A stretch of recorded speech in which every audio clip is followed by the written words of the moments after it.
नमस्कार। फिर से एक बार स्वागत है मेरे चैनल पर। मैं हूं राज। आप देख रहे हैं हाईवे 33। दोस्तों, आज मैं आपको ले चलूँगा जबलपुर के हाईवे पर। ये घटना हुई थी 1983। मार्च का महीना था और घटना घटी थी ट्रक ड्राइवर राजेश्वर के साथ में। तो चलते हैं इनकी कहानी में। लेकिन दोस्तों, आपने मेरे चैनल को सब्सक्राइब नहीं किया है तो जल्दी से कर लीजिए और साथ में बेल आइकन को दबाना मत भूलिएगा। तो चलते हैं हाईवे 33 के इस सफ़र पर। दोस्तों, ये बात 1983 की है। मैं उस टाइम में करीब 26-27 साल का था। मैं ट्रक ही चलाता था और ट्रक लेकर के मैं उस रोड पर निकला था जबलपुर हाईवे की। और शाम को 5 बजे ही मेरा ट्रक का इंजन खराब हो गया था। और इस जगह ऐसी जगह पर हुआ था कि बिल्कुल वीरान था। कहा जाए तो दोनों साइड में जंगली जैसे पेड़ दिखाई पड़ रहे थे और आसपास में कोई बस्ती भी नहीं थी। बस्ती वहाँ से बहुत दूर थी। हमने तो बहुत कोशिश किया था इंजन को सही करने के लिए, लेकिन हम लोग तो ड्राइवर आदमी, जितनी समझ था हमने देख लिया था, लेकिन इंजन स्टार्ट नहीं हो रहा था। अब तो लग रहा था कि रात हम लोग को यहीं बिताना पड़ेगा। मेरे साथ में मेरा असिस्टेंट, जिसका नाम मुन्ना था, वो भी 20-21 साल का नौजवान था। अब हम लोग सोचने लगे थे कि करें तो क्या करें। शाम हो चुकी थी अब, और हमारे पास में इंतज़ार के अलावा और कोई रास्ता नहीं था। अब रास्ता यही था कि रात यहीं बिताया जाए और सुबह किसी मैकेनिक को बुलाया जाए, तभी हम लोग का ट्रक सही हो सकता है। वैसे खाने पीने का इंतज़ाम तो हमारे ट्रक में था ही। खाने पीने का बर्तन से लेकर के हर चीज़ मौजूद था, तो इस टेंशन से हम लोग मुक्त थे। पानी भी हमारे पास खाने पीने लायक था। अब रात हो चुकी थी। हमने बहुत सारे जो ट्रक जा रहे थे उनसे रुकवा करके पता किया, तो वो बताए थे कि यहाँ से कम 6-7 किलोमीटर की दूरी पर मैकेनिक मिल जाएगा आपको। आप सुबह में जाना, अब रात में जाना ठीक नहीं है, क्योंकि वहाँ तो सब कुछ बंद हो गया होगा। और उनकी बात भी सही थी। अब हमने सुबह ही जाने के लिए सोचा था। अब हम खाना बनाने का चक्कर में लगे हुए थे, लेकिन बाहर में रिमझिम रिमझिम बरसात हो रही थी। हल्का फुल्का बारिश चल रहा था। हम लोग बारिश का वेट कर रहे थे कि हमारे पास में जो स्टोव था वो कुछ ख़राब हो गया था। हमने सही नहीं करवाया था। जला के कोशिश भी किया था, लेकिन वो जल नहीं रहा था। अब एक ही ऑप्शन था कि हमारे पास कुछ सूखी लकड़ियाँ रखी हुई थी और उससे हम लोग जला करके खाना बना सकते थे, लेकिन ट्रक के अंदर नहीं, रोड के साइड पर या किसी पेड़ों के पास में। और वही बारिश का रुकने का हम इंतज़ार कर रहे थे। बारिश खैर कोई ज़्यादा नहीं थी, बस फुहारे भर चल रहा था। और कुछ देर के बाद में बारिश रुक भी गई थी, लेकिन रात काफ़ी हो चुकी थी। उस चक्कर में काफ़ी हम लेट हो चुके थे और हमने फटाफट अब एक पेड़ के पास में 2 पत्थर रख करके और लकड़ी जलाने की कोशिश करने लगे थे। लकड़ी तो हमारी सूखी थी, लेकिन मोटी मोटी थी। उसको जलाने के लिए कुछ पतली लकड़ियों की टहनियों की ज़रूरत थी, लेकिन बाहर तो जो लकड़ियाँ थी वो गीली थी। रोड पर तो लकड़ी बहुत सारी थी, लेकिन सब गीली हुई पड़ी थी। अब मुझे आइडिया आया कि थोड़ा अंदर चला जाए, यानी कि पेड़ों के नीचे जो लकड़ी पड़ी होती है वो तो सूखी होगी, उनको बारिश को भीगने का कोई खतरा नहीं था और इतने तेज़ बारिश भी नहीं हुई थी। मैं अपने लड़के को बोला कि वो तू यहीं पर आ, मैं लकड़ियाँ चुन कर लाता हूँ। और मैं टॉर्च लेकर के थोड़ा अंदर में जो मोटे मोटे से पेड़ थे उनके नीचे चला गया था। लकड़ियाँ वहाँ मिल गई, कुछ गीली भी थी, कुछ सूखी भी थी, लेकिन हमारा काम तो बन गया था। और हम एक पेड़ के पास में वही अपना चूल्हा जला दिया था। दाल तो हमने पहले बना लिया। अब बारी थी रोटी बनाने की। और जो हमारा असिस्टेंट था मुन्ना, वो आटा गूँथ लिया था। अब मैंने तवा भी चूल्हे पर रख दिया था और असिस्टेंट इसके बाद में हाथ धोने के बाद वो ट्रक के केबिन में चला गया था कोई काम से, और पता नहीं क्या उसको ज़रूरत पड़ी थी। और मैं चूल्हे पर रोटी बनाने लगा था, क्योंकि उसको रोटी बनाना नहीं आता था मेरे लड़के को। और मैं एक रोटी तवा पर डाल दिया था और तभी मुझे लगा कि उस रोड पर कोई आ रहा है। उसकी जूतों की आवाज़ मुझे सुनाई पड़ रही थी, लेकिन रात तो काफ़ी हो चुकी थी और पैदल इस सुनसान रोड पर कौन भला आ सकता है। मैं मुड़ करके देखा तो मुझे एक आदमी, लंबा सा आदमी दिखाई पड़ा, जो ड्रेस में था, बरसाती रेन कोट ऐसा पहन रखा था और जूते उसके बहुत भारी से लग रहे थे और हमारी तरफ ही आ रहा था। खैर मैंने उस पर से ध्यान हटा दिया है कि मुझे अब रोटी को पलटना था, और जब तक मैं रोटी पलट करके उसकी तरफ देखता तो वो तो बिल्कुल मेरे पास में आ गया था। मैं इतना जल्दी उस आदमी को इतनी दूर से आते हुए पता नहीं कैसे आ गया था, और मेरे पास में आकर के चूल्हे के पास में थोड़ा दूरी पर खड़ा हो गया था और हमारी ओर देखने लगा था। मैंने बोल पड़ा, जी सर बताएं, क्या हुक्म है, क्या चाहिए आपको, अपने ड्राइवरों वाले अंदाज में। ये हम लोग हमेशा मीठी बोली बोलते थे ताकि किसी को बुरा नहीं लगे। लेकिन वो तो वहीं से बस देखे जा रहा था और बस एक टक हमारे चूल्हे की तरफ ताक रहा था, जैसे कभी उसने चूल्हा देखा ना हो, लकड़ी जलते देखी ना हो। और मैं फिर दूसरी रोटी को तवा पर रखने लगा था और तब तक तो वो एक बड़ा सा पत्थर उठा करके और हमारे चूल्हे के ऊपर में फेंक दिया था। तवा पर लगा, रोटी भी बिखर गई, तवा भी नीचे गिर पड़ा। कुछ चिंगारी उड़ करके मेरे कपड़ों में लगी।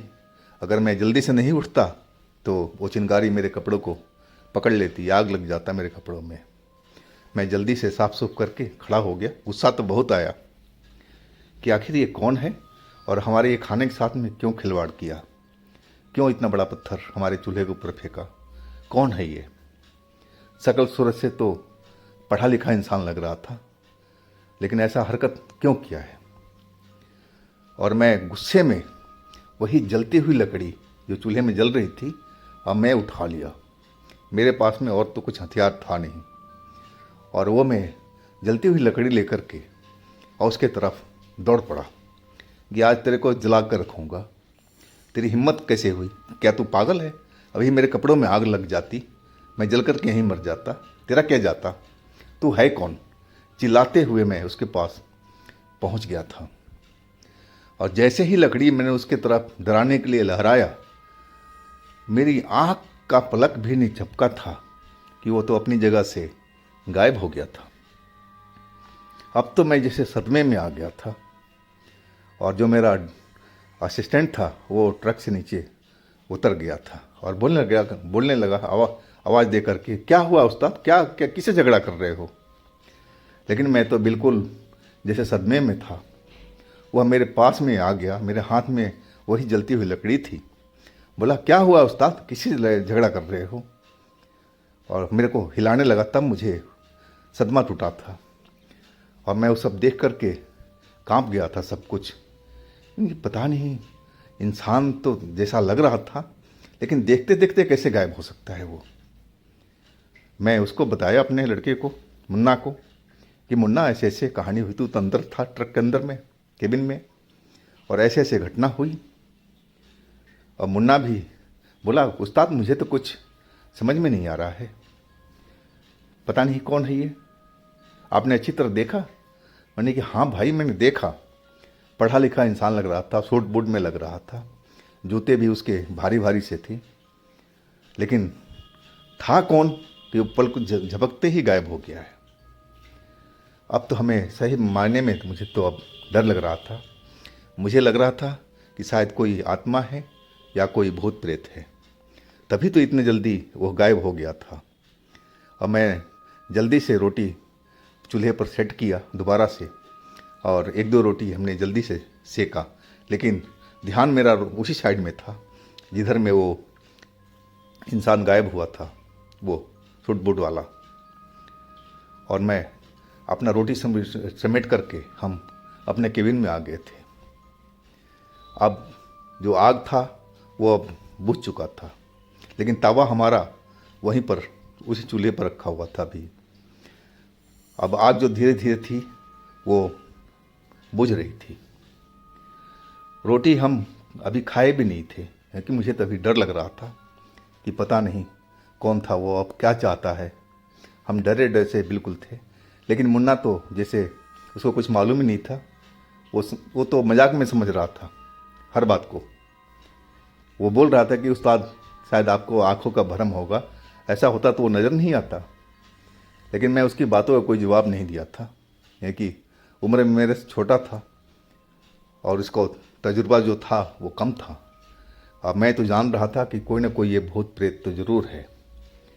खैर, मेरे गाड़ी के अंदर में तो माता काली की मूर्ति लगी हुई थी। अब मैं माता काली का पुजारी भी था, और वही मैंने हाथ जोड़ करके माता काली से प्रार्थना करने लगा था कि माता काली, ये जो भी था उससे हमारी बिल्कुल रक्षा करना।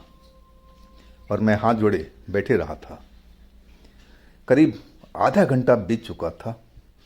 उस सड़क पर ट्रैफिक भी चल रहा था, रुक रुक करके गाड़ियाँ आ रही थी, जा रही थी। और फिर मुझे उसी जगह पर वो इंसान बिल्कुल वैसे वैसे खड़ा हुआ दिखाई दिया। अब तो मैं अपने जो मुन्ना था लड़का, उसको दिखाया, नहीं देख वही है वो।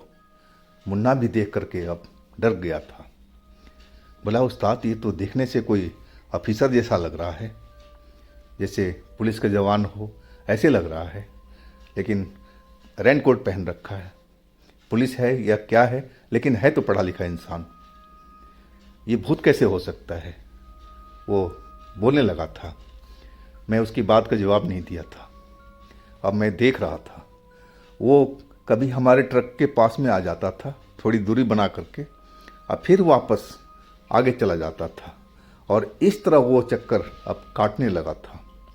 चूल्हे की आग बुझ चुकी थी, और तभी मुझे लगा था कि वो आग बुझते ही वो नज़र आ गया था। आ रहा था, जा रहा था, चक्कर काटे जा रहा था।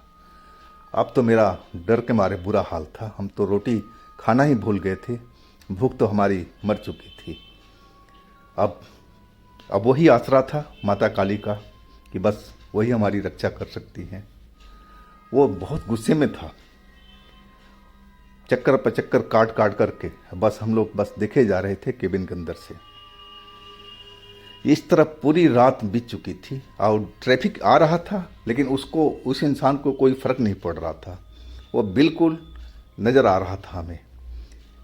ये ऐसा नहीं हो रहा था कि कोई ट्रैफिक आ जाए, कोई ट्रक आ जाए, कोई कार आ जाए तो गायब हो जाए। वो गायब भी नहीं हो रहा था। बिल्कुल आंखों के सामने कभी ट्रक के आगे आ रहा था, कभी थोड़ा पीछे चला जाता था, और उसका जो गुस्सा था वो मुझे साफ दिखाई पड़ रहा था। शायद अगर हम लोग नीचे होते तो ज़रूर वो हम पर हमला कर देता, लेकिन हम तो सुरक्षित अब अपने केबिन के अंदर में थे। और इस तरह पूरा सुबह तक, मतलब 4 बज चुका था, और फिर वो नज़र नहीं आया। तब जाके हम लोग थोड़ा डर कम हुआ था। सुबह जब हो गई थी, ट्रैफिक अब अपनी स्पीड से चलने लगा था, और फिर हमने एक ट्रक को देख करके और हाथ दिया। ट्रक वाला मेरे पास में आकर के रुक गया। मैंने देखा वो तो हमारा जानने वाला ही था। नहीं भाई रुक जाओ, थोड़ा हमारी मदद की ज़रूरत है। वो आ गया। अब फिर हमने सारी कहानी उसको बताई कि भाई ऐसे ऐसी बात हुई है, हम लकड़ी से खाना बना रहे थे। और तभी वो एक ओवरकोट, रेन कोट पहने हुए इंसान, सारी भूलिया मैंने उसको बता दिया कि वो एक बड़ा सा पत्थर हमारे चूल्हे के ऊपर फेंका था। कौन है ये, कुछ जानकारी है आपको? वो सर हिला दिया कि नहीं भाई, मुझे पता नहीं। और क्या चाहिए मदद आपको? यानी कि बस मैं आपके साथ चल रहा हूँ, मिस्त्री लेकर आना है। और उसी ट्रक पर सवार होकर के अब मैं चला गया था आगे शहर में। वहाँ जाकर मिस्त्री से मैंने मिला और फिर ये भी घटना रात वाली भी उस मिस्त्री को बताया था। मिस्त्री थोड़ा बुजुर्ग था। वो बोला, भाई बात आपकी जो कह रहे हो ना 16 आने से ही है। हमने भी सुना है कि उस जगह पर कोई ऐसा व्यक्ति है जो आग से बहुत गुस्सा हो जाता है। अगर उस रोड पर कोई आग जला देता है तो उसको मारने ख़त्म करने पर आ जाता है। लेकिन कौन है ये हमें नहीं मालूम, कि एक दो घटना पहले बहुत पहले हो चुकी है। तो भाई अच्छा हुआ कि आप लोग सुरक्षित अपने ट्रक में बैठे रहे। अगर आप लोग बाहर होते तो ज़रूर आप पर हमला करता और आपको मारने की कोशिश करता। से चलो भाई जल्दी से आपका ट्रक को सही किया जाए ताकि आज रात आप लोग को यहाँ रुकना ना पड़े। फिर तो हमारा ट्रक सही हो गया था और फिर हम वहाँ से निकल चले थे अपने मंजिल की तरफ में। लेकिन कौन था वो और उसको आग से क्या दुश्मनी थी, ये कहानी मुझे आज तक समझ में नहीं आई थी। तो दोस्तों इस कहानी को हम यहीं समाप्त करते हैं। अगर आपके पास भी इस तरह की कोई अपनी आप बीती है, कोई घटना है, तो आप हमें ज़रूर शेयर कीजिएगा मेरे इंस्टाग्राम पर या मेरे व्हाट्सएप नंबर पर। और हमारे दूसरे चैनल पर भी विजिट कीजिएगा, उनमें भी अच्छी अच्छी कहानियाँ डली हुई हैं। लिंक मैं नीचे डिस्क्रिप्शन बॉक्स में दे रखा हूँ। और फिर हम मिलते हैं दोस्तों कल नई कहानी के साथ में। आप लोग मेरे इस चैनल को भी सब्सक्राइब कीजिएगा, लाइक कीजिएगा, शेयर कीजिएगा। नमस्कार।